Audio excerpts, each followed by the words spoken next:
right, so full disclosure, I have been slacking on working with these guys because our house flooded. And then after it flooded, so what happened was it got really cold here in Kentucky, and our septic line going out, I guess, froze, which caused everything to back up into our house. And then our house is on a concrete slab, so because it's on a concrete slab, our plumbing runs through the ceiling. And because our plumbing runs through the ceiling, we also had a water pipe burst when it got really cold. It froze. We even left the water dripping. Like, I'm from Wyoming. I know how to keep our pipes warm. And it still froze even with the water running. And that burst, so we had 2 separate claims within 24 hours.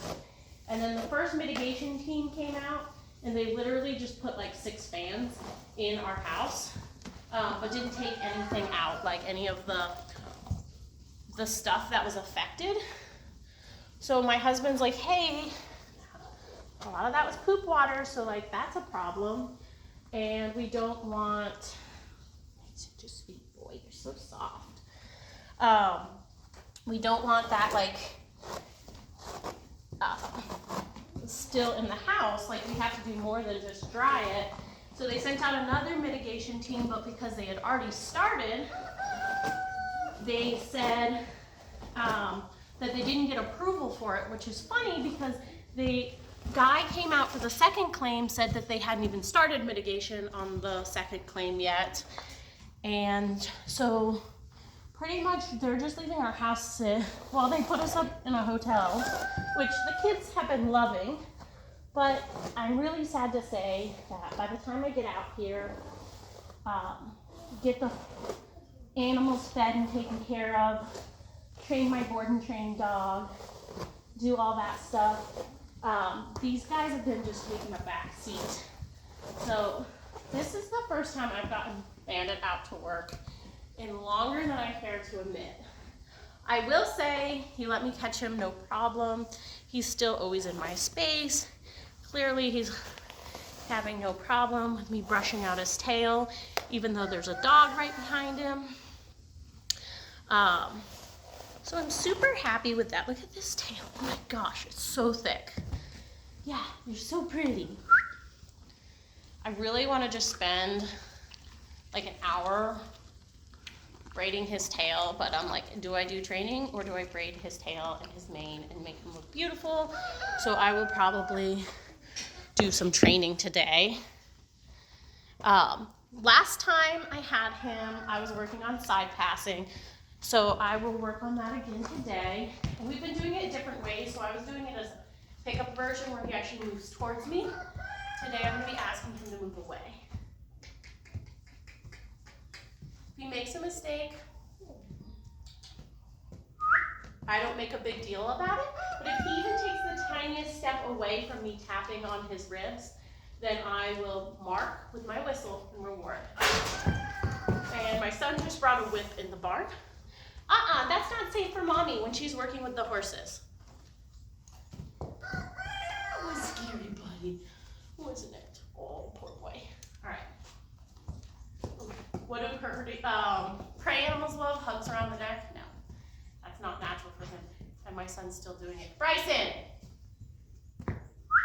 If you want to do it in the middle of the yard, that's fine. But if you are doing it where the horses can see it, I'm going to take it away from you. Ask him to move over again. I have my frame somewhat messed up.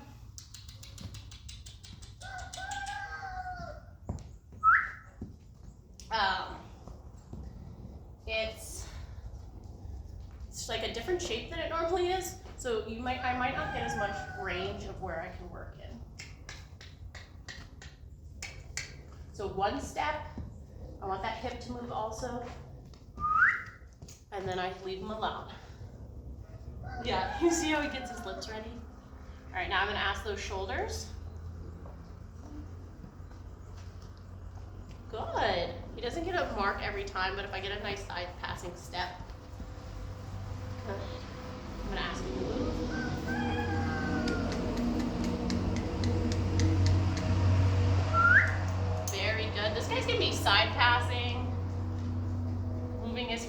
his ribs, his shoulders, all that super confidently in no time because we're starting it on the ground. So horses don't generalize left and right side. You have to practice on both, but I would dare say that he definitely generalized that. But it could be because we did pickups already, so he already has an understanding of moving his ribs.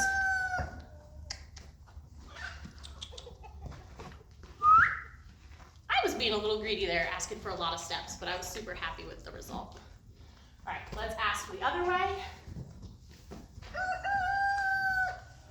So I'm giving him scratches because he's remembering our pickup lesson and he's offering to come step in closer.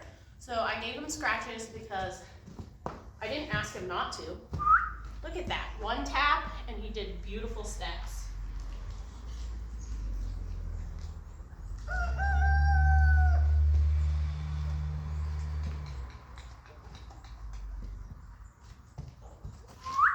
Good job, baby. Sometimes time off is actually good for him. But I've heard Mustangs can be a little weird when you give them time off. I don't think he is. We'll see if Bear is. So he's being a little bit wrong in the hip. See how he's thinking about stepping towards me? There. So the reason I stepped back away from his head and towards his shoulder was because he was having a brain fart and he kind of stepped towards me. So I bent his nose towards me this way, which naturally moves that hip away.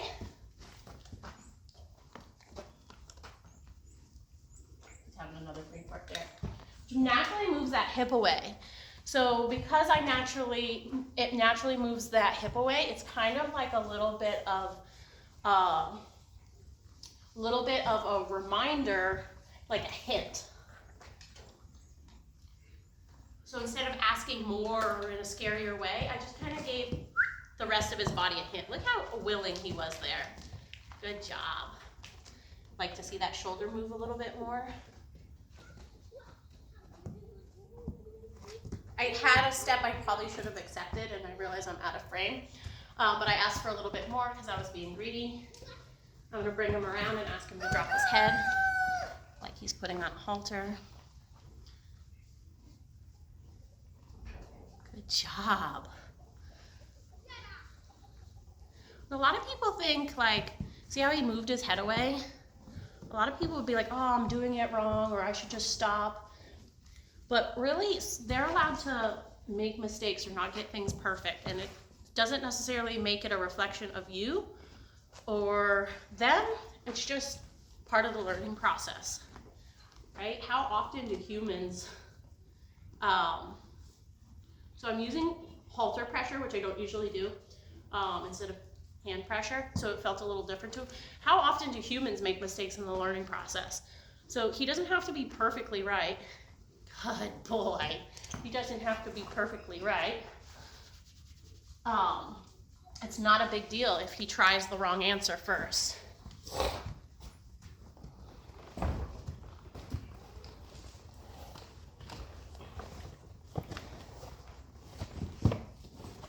So, with these Mustangs, they very much require bonding with a person, and the more you bond with them, the more they trust you. So really what it takes is spending a lot of time with them to build that trust. And that's something I didn't really understand coming from the quarter horse world right off the bat. And it still surprises me sometimes, like, my husband's like, I can't do this with this horse. And I'm like, well, realistically, nice side-to-side flexion. Good job, bud. But realistically, it just takes spending time with them. The more you spend time with them, the more they trust you. And Bandit's a lot more forgiving. But Bear, I mean, you're gonna have to spend a couple sessions with him before he trusts you. But the more you spend time with Bandit, the friendlier and friendlier he's gonna get. Just wanted get him a little warmed up. Good job, buddy.